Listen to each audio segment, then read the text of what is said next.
हिंद दोस्तों, स्वागत है एक बार फिर से। आज दिन भर की तमाम बड़ी खबरों में पहली अपडेट में जानेंगे शिमला में मल्लिकार्जुन खड़गे के सामने विपक्षी दलों की संख्या बढ़ाने की चुनौती, 14 दलों के साथ आने के आसार। तो उधर तेलंगाना चुनाव से पहले केसीआर को लगा जोर का झटका, बीआरएस के 35 नेता कांग्रेस पार्टी में हो गए शामिल। तो उधर बेरोजगारी के खिलाफ 25 से ज्यादा संगठन करेंगे जंतर मंतर पर कूच, एक वोट एक रोजगार आंदोलन की मुहिम होगी शुरू। तो वहीं मुख्यमंत्री ममता बनर्जी ने कांग्रेस पार्टी पर बोला जबरदस्त हमला, बोली बीजेपी के खिलाफ गठबंधन बनाने की कोशिश कर रही हूं, लेकिन कांग्रेस पार्टी रुकावट पैदा कर रही है। तो वहीं मोदी से कैसे मुकाबला करेगी कांग्रेस पार्टी, अध्यक्ष बनने के लगभग 250 दिनों के बाद भी नहीं बनी वर्किंग कमेटी। तो वहीं ममता बनर्जी ने पीएम मोदी पर बोला जबरदस्त हमला, बोली सरकारी पैसे बर्बाद करके नेता बन रहे मोदी। और भी बड़ी खबरों को जानेंगे विस्तार से, लेकिन उससे पहले यदि आप भी मानते हैं कि देश की जनता बदलाव चाहती है तो इस वीडियो को लाइक कर, चैनल को लाल बटन दबाकर सब्सक्राइब करें और कमेंट बॉक्स में लिखें जय हिंद। दरअसल दोस्तों आपको बता दें कि पटना से लौटकर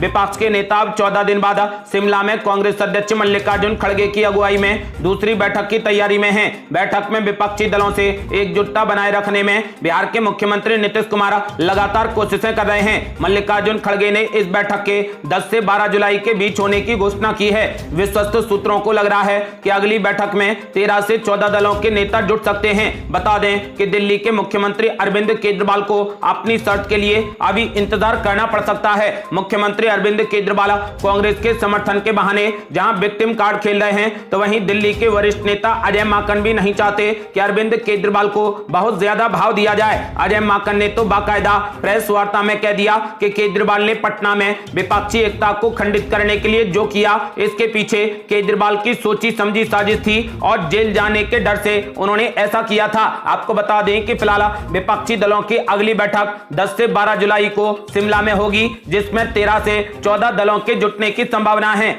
अगली बड़ी खबर, तेलंगाना के चुनाव से पहले केसीआर को लगा बड़ा झटका, बीआरएस के 35 नेता कांग्रेस पार्टी में हो गए शामिल। दरअसल दोस्तों आपको बता दें कि तेलंगाना में के चंद्रशेखर राव को चुनाव से पहले बड़ा झटका लगा है। सोमवार को भारत राष्ट्र समिति के पूर्व सांसद पोंगुलेटी श्रीनिवास रेड्डी और तेलंगाना के पूर्व मंत्री जुपल्ली कृष्ण राव समेत 30 से ज्यादा नेताओं ने कांग्रेस का दामन थाम लिया। नेताओं ने कांग्रेस मुख्यालय में पार्टी अध्यक्ष मल्लिकार्जुन खड़गे और राहुल गांधी से भी मुलाकात की। आपको बता दें कि कांग्रेस के सूत्रों ने कहा कि कांग्रेस का दामन थामने वालों में तेलंगाना में सत्तारूढ़ बीआरएस के नेताओं के साथ भाजपा के भी कुछ नेता शामिल हुए हैं। कांग्रेस पार्टी ने ट्वीट कर बताया कि तेलंगाना में बदलाव की हवा चल रही है, लोग प्रेम और समृद्धि के संदेश को आगे ले जाने के लिए हमारे साथ जुड़ रहे हैं। कर्नाटक में प्रचंड जीत हासिल करने के बाद कांग्रेस पार्टी के हौसले बुलंद हैं। इस साल होने वाले तेलंगाना चुनावों में कांग्रेस पार्टी खूब चुनाव प्रचार कर रही है। तेलंगाना कांग्रेस प्रमुख ए रेवंत रेड्डी ने कहा कि तेलंगाना के कई महत्वपूर्ण नेता आज हमारी पार्टी में शामिल हुए हैं। हम मिलकर तेलंगाना के लोगों को बताएंगे कि भाजपा और बीआरएस उन्हें कैसे धोखा दे रहे हैं। सभी वरिष्ठ नेताओं को तहे दिल से धन्यवाद देता हूं। आपको बता दें कि फिलहाल तेलंगाना में कांग्रेस पार्टी अब लगातार मजबूत होती जा रही है। तेलंगाना कांग्रेस पार्टी में आज बीआरएस और बीजेपी के मिलकर लगभग 35 नेता शामिल हुए हैं। अगली बड़ी खबर, बीजेपी की बढ़ती जा रही मुश्किलें, बेरोजगारी के खिलाफ 25 से ज्यादा संगठन करेंगे जंतर मंतर पर कूच, एक वोट एक रोजगार आंदोलन की मुहिम होगी शुरू। दरअसल दोस्तों आपको बता दें कि देश में बढ़ती बेरोजगारी को देखते हुए 25 से ज्यादा संगठनों ने 9 जुलाई को जंतर मंतर पर धरना प्रदर्शन का ऐलान किया है। इसी दिन केंद्र सरकार का बेरोजगारी की ओर ध्यान आकर्षित करने के लिए और उस पर ठोस नीति बनाने के लिए एक वोट एक रोजगार आंदोलन की मुहिम शुरू की जाएगी। युवा हुंकार के संस्थापक और इस आंदोलन के अगुआ डॉक्टर संत प्रकाश का कहना है कि देश के 1% लोग जो कि देश के संसाधनों का सर्वाधिक उपयोग करते हैं, यदि अपनी आय का कुछ हिस्सा बढ़ाकर कर के रूप में देश के कोष को दे दें तो एक वोट पर एक रोजगार की बात को आसानी से साकार किया जा सकता है। केंद्र सरकार द्वारा इसके लिए तत्काल कानून बनाकर अमली जामा पहनाया जाना चाहिए। आपको बता दें कि इसी को लेकर 25 से ज्यादा संगठनों ने 9 जुलाई को जंतर मंतर पर धरना प्रदर्शन का ऐलान किया है। अगली बड़ी खबर, मुख्यमंत्री ममता बनर्जी ने कांग्रेस पार्टी पर बोला जबरदस्त हमला, बोली बीजेपी के खिलाफ गठबंधन बनाने की कोशिश कर रही हूं, लेकिन कांग्रेस पार्टी रुकावट पैदा कर रही है। दरअसल दोस्तों आपको बता दें कि हाल ही में बिहार के पटना में विपक्ष की बैठक के कुछ दिनों के बाद पश्चिम बंगाल की मुख्यमंत्री ममता बनर्जी ने कांग्रेस पार्टी और सीपीआईएम की आलोचना की है। उन्होंने कहा कि केंद्र में बीजेपी के खिलाफ एक बड़ा विपक्षी गठबंधन बनाने की कोशिश के बाद भी कांग्रेस पार्टी की हरकतें रुकावट पैदा कर रही है। समाचार एजेंसी पीटीआई के मुताबिक टीएमसी मुखिया ने कूच बिहार में पंचायत चुनाव की रैली को संबोधित करते हुए कहा कि हम केंद्र सरकार में बीजेपी के खिलाफ एक महागठबंधन बनाने की कोशिश कर रहे हैं, लेकिन कांग्रेस पार्टी और सीपीआईएम बंगाल में बीजेपी के साथ काम करने की कोशिश कर रही है। उन्होंने कहा कि मैं बंगाल में अपवित्र गठबंधन को तोड़ दूंगी। पिछले 10 दिनों के भीतर यह दूसरी बार है जब ममता बनर्जी ने बीजेपी के साथ मौन समझौता करने के लिए कांग्रेस और सीपीआईएम की आलोचना की है। पश्चिम बंगाल के मुख्यमंत्री के इस दावे पर प्रतिक्रिया व्यक्त करते हुए पश्चिम बंगाल कांग्रेस के अध्यक्ष अधीर रंजन चौधरी ने कहा कि बीजेपी के खिलाफ लड़ाई में टीएमसी की विश्वसनीयता हमेशा सवालों के घेरे में रही है। हम सभी जानते हैं कि बीजेपी के खिलाफ लड़ाई में टीएमसी ने इन सभी वर्षों में क्या भूमिका निभाई है। वहीं अधीर रंजन चौधरी के सुर में सुर मिलाते हुए सीपीआईएम ने कहा कि बीजेपी के खिलाफ लड़ाई लड़ने के तरीकों पर कम्युनिस्टों और कांग्रेस को लेक्चर देने वाला आखिरी व्यक्ति होना चाहिए। इस मामले पर बीजेपी ने राज्य में सीपीआईएम और कांग्रेस पार्टी के साथ किसी भी तरीके का कोई भी समझौता होने के आरोपों को खारिज कर दिया है।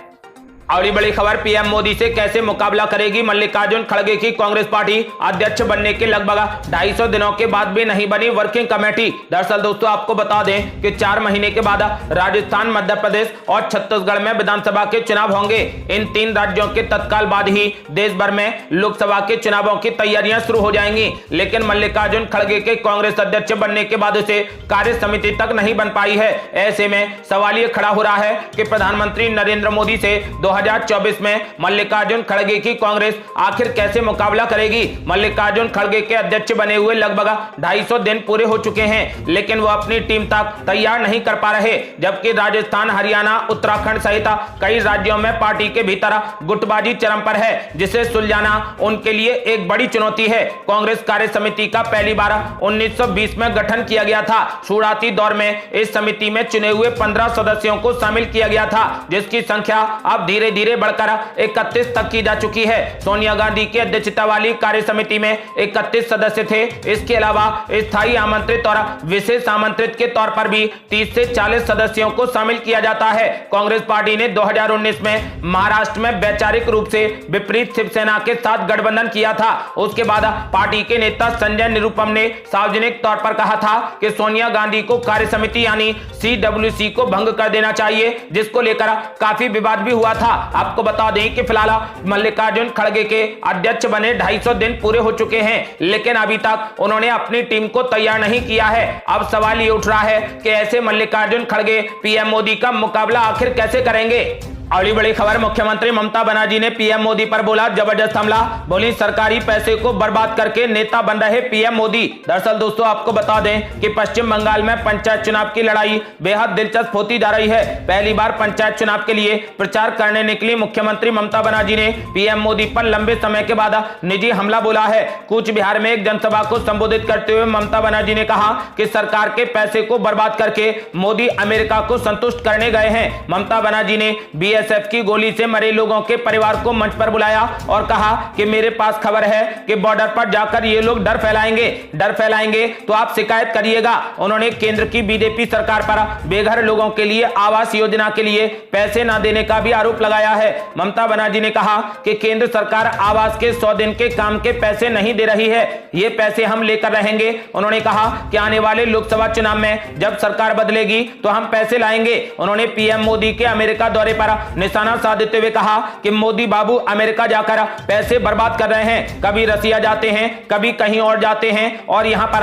हमारे लोगों को पैसे नहीं मिल रहे। उन्होंने कड़ी चेतावनी भरे अंदाज में कहा कि पंचायत चुनाव में हार गए तो भी याद रखिएगा राज्य में सरकार हमारी ही होगी। इसके साथ ही उन्होंने केंद्रीय गृह राज्य मंत्री निशित प्रमाणिक को मंच से ही गुंडा कहकर संबोधित किया। निशित प्रमाणिक पर मुख्यमंत्री ममता बनर्जी ने कहा कि पंचायत में लोग गोली खा रहे हैं, वे अफ्रीका घूम रहे हैं, गृह मंत्री गुंडा है। उन्होंने कहा कि लोगों को मारता फिरता है। आपको बता दें कि पश्चिम बंगाल में 8 जुलाई को पंचायत चुनाव के लिए मतदान होना है। इससे पहले नामांकन के दौरान राज्य भर से अलग अलग हिस्सों से हिंसा की खबरें आई थी। हिंसा को लेकर बीजेपी हाईकोर्ट भी गई थी, जहां से केंद्र अर्धसैनिक बलों की तैनाती का आदेश जारी हुआ था। हाईकोर्ट के फैसले के खिलाफ पश्चिम बंगाल सरकार और राज्य चुनाव आयोग ने सुप्रीम कोर्ट का दरवाजा भी खटखटाया था, लेकिन उन्हें राहत नहीं मिली है। आपको बता दें कि ममता बनर्जी ने सीधा पीएम मोदी पर ही हमला बोल दिया है। उन्होंने कहा कि सरकारी पैसे को बर्बाद करके पीएम मोदी नेता बन रहे हैं। और ये बड़ी खबर, कमलनाथ के बाद लगा मुख्यमंत्री शिवराज सिंह चौहान के नाम का क्यूआर कोड वाला पोस्टर, लिखा 50% लाओ और काम करवाओ। दरअसल दोस्तों आपको बता दें कि मध्य प्रदेश में राजधानी भोपाल से शुरू हुआ पोस्टर वारा अब बालाघाट तक पहुंच गया है। यहाँ शहर में मुख्यमंत्री शिवराज सिंह चौहान के पोस्टर लगाए गए हैं जिसमें लिखा गया है कि 50% लाओ और काम करवाओ। ये पोस्टर कर्नाटक में कांग्रेस के चुनावी अभियान का हिस्सा रहे पेसीएम की तर्ज पर लगाए गए हैं। वहीं मध्य प्रदेश पिछड़ा वर्ग आयोग के अध्यक्ष गौरी शंकर बिसेन ने इस पर सख्त आपत्ति करते हुए कहा कि ये कांग्रेस पार्टी की साजिश है। दरअसल सोमवार को सुबह बालाघाट शहर के विभिन्न स्थानों में मुख्यमंत्री शिवराज सिंह चौहान के आपत्तिजनक पोस्टर देखे गए जिसे देखकर लोग चौंक गए। बारकोड पर मुख्यमंत्री शिवराज सिंह चौहान की फोटो के साथ 50% लाओ और काम करवाओ के स्लोगन के साथ लगे पोस्टर ने जिले की राजनीति को गरमा दिया। हालांकि इस मामले में विपक्षी कांग्रेस पार्टी के नेता मौन हैं, लेकिन मध्य प्रदेश पिछड़ा वर्ग आयोग के अध्यक्ष गौरी शंकर बिसेन ने सीधे कांग्रेस पर इस तरीके की निंदनीय हरकत करने का आरोप लगाया है। उन्होंने कहा कि मुख्यमंत्री शिवराज सिंह चौहान ने प्रदेश की जनता से पारिवारिक नाता जोड़ा है। प्रदेश में कल भी बीजेपी की सरकार थी, आज भी है और आगामी समय में भी रहेगी। और बड़ी खबर, दिल्ली पुलिस को कोर्ट ने दे दिया बड़ा आदेश, कहा पहलवानों को दी जाए ब्रजभूषण शरण सिंह मामले में दायर चार्जशीट की कॉपी। दरअसल दोस्तों आपको बता दें कि डब्ल्यूएफआई के पूर्व अध्यक्ष ब्रजभूषण शरण सिंह के खिलाफ दायर की गई चार्जशीट की कॉपी की मांग करते हुए कोर्ट में अर्जी लगाई गई थी। इसी मामले को लेकर राज्य एवेन्यू कोर्ट ने सोमवार को सुनवाई करते हुए दिल्ली पुलिस की तरफ से दाखिल चार्जशीट की कॉपी महिला पहलवानों को देने का आदेश दिया है। बता दें कि 15 जून को दिल्ली पुलिस ने डब्ल्यूएफआई के पूर्व चेयरमैन ब्रजभूषण शरण सिंह के खिलाफ 1500 पन्नों की चार्जशीट दाखिल की है। 6 बालिग महिला रेसलरों की शिकायत पर यह चार्जशीट दाखिल की गई थी। साक्षी मलिक ने रविवार को ट्वीट कर अपनी लड़ाई कोर्ट से जारी रखने का ऐलान कर दिया है। महिला पहलवानों ने कुश्ती संघ के पूर्व अध्यक्ष ब्रजभूषण शरण सिंह के खिलाफ मोर्चा खोल रखा है। आपको बता दें कि पहलवानों ने ऐलान कर दिया है कि अब हम सड़क पर नहीं बल्कि कोर्ट के द्वारा ब्रजभूषण शरण सिंह के खिलाफ लड़ाई लड़ेंगे।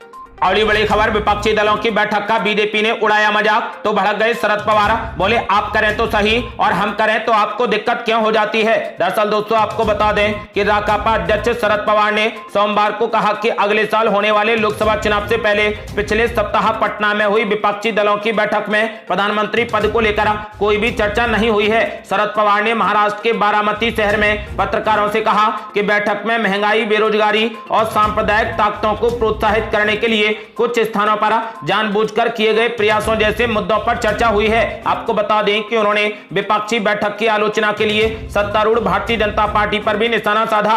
शरद पवार ने कहा कि भाजपा विपक्षी दलों की बैठक को लेकर चिंतित क्यों थी। राकापा अध्यक्ष ने कहा कि इससे साफ दिखता है कि उनमें राजनीतिक परिपक्वता की कमी है। गौरतलब है कि हाल ही में पटना में विपक्षी दलों की बड़ी बैठक हुई थी। बिहार के मुख्यमंत्री नीतीश कुमार ने विपक्ष को एकजुट करने के लिए यह बैठक बुलाई थी। इसमें कांग्रेस नेता राहुल गांधी, ममता बनर्जी और तमाम दिग्गज नेता शामिल हुए थे। प्रधानमंत्री पद के 19 दावेदार एक साथ आए। इस बात का विरोधियों द्वारा मजाक उड़ाने पर शरद पवार ने कहा कि एक बचकाना बयान है। उन्होंने कहा कि बैठक में प्रधानमंत्री पद को लेकर कोई भी चर्चा नहीं हुई है। महंगाई और बेरोजगारी जैसे मुद्दों पर चर्चा हुई है। उन्होंने कहा कि सांप्रदायिक हिंसा को बढ़ाने के लिए कई जगह पर जानबूझकर प्रयास किए गए। इस मामले को लेकर बैठक में चर्चा हुई। शरद पवार ने कहा कि अभी लोग जो सत्ता में हैं, यानी भाजपा समुदायों के बीच दरार पैदा करने की कोशिश कर रही है, इस पर चर्चा हुई। उन्होंने कहा कि धर्म और जाति के आधार पर समुदायों के बीच दरार किसी भी समाज के लिए हानिकारक है। इसे कैसे रोका जाए, इस मुद्दे पर विचार रखे गए।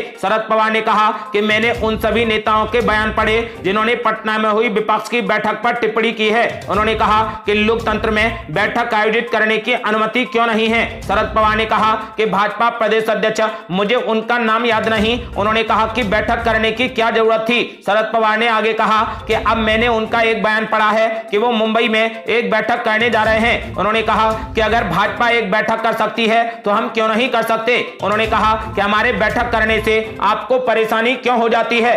अगली बड़ी खबर, नीतीश कुमार की पार्टी में उठे बगावत के सुर। उपेंद्र कुशवाहा बोले, इंतजार कीजिए, बहुत जल्द कुछ बड़ा देखने को मिलेगा। दरअसल दोस्तों आपको बता दें कि मुख्यमंत्री नीतीश कुमार की अगुवाई में 23 जून को पटना में विपक्षी एकता की बैठक हुई। देश की 17 पार्टियों के बड़े नेता विपक्षी एकता में शामिल हुए। वहीं इसको लेकर राजनीतिक बयानबाजी शुरू हो गई है। उपेंद्र कुशवाहा ने सोमवार को जेडीयू को लेकर बड़ा दावा कर दिया है। उन्होंने कहा कि जेडीयू और आरजेडी में जल्द ही विलय होने वाला है। उपेंद्र कुशवाहा ने दावा किया कि जेडीयू के कई नेता उनके संपर्क में हैं, बस शुभ मुहूर्त का इंतजार है, इंतजार कीजिए, बहुत जल्द कुछ बड़ा देखने को मिलेगा। उन्होंने कहा कि कई जेडीयू के विधायक और सांसद भी उनके और बीजेपी के संपर्क में हैं, थोड़ा सा ही इंतजार करना होगा, उसके बाद आप सबको कुछ बड़ा देखने को मिलेगा। ये थी अब तक की बेहद बड़ी खबरें। रोजाना की ताजा खबरों को जानने के लिए और हमसे जुड़ने के लिए चैनल को लाल बटन दबाकर सब्सक्राइब करें और घंटी बटन भी दबा दें। जल्दी मिलते हैं बड़ी अपडेट के साथ, तब तक के लिए जय हिंद, जय भारत।